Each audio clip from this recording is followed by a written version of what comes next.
Hey guys! In today's video, I'll walk you through how to get Omi TV on both iOS and Android. As you can see, I already have the app installed on my device. It's working perfectly, and the process is really fast and easy. If you want to download Omi TV for yourself, make sure to watch until the end. I'll guide you through each step. Grab your phone or tablet, and let's get started.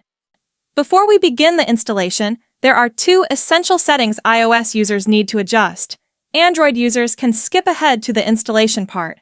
Go to your device's settings, navigate to battery, and ensure low power mode is turned off. Keeping this mode on can impact the app's performance, so it's important to disable it.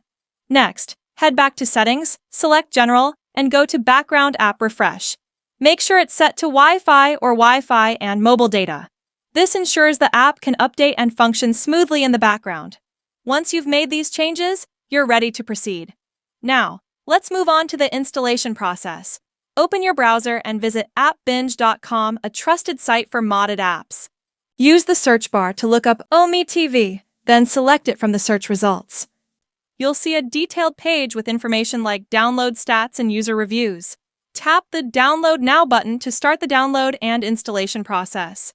This part is quick, and once it's complete, you'll see a confirmation message. If the installation doesn't complete immediately, you might need to download some additional files for verification.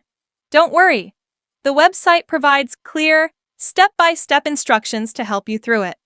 After all the files are downloaded, the app will be installed and ready to use, just like mine. And there you have it. That's how easy it is to install Omi TV. Thanks for watching all the way to the end.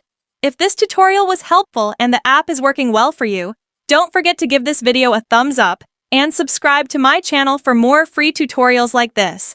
If you have any questions or face any issues during the process, leave a comment below and I'll gladly help you out. See you in the next video. Bye for now.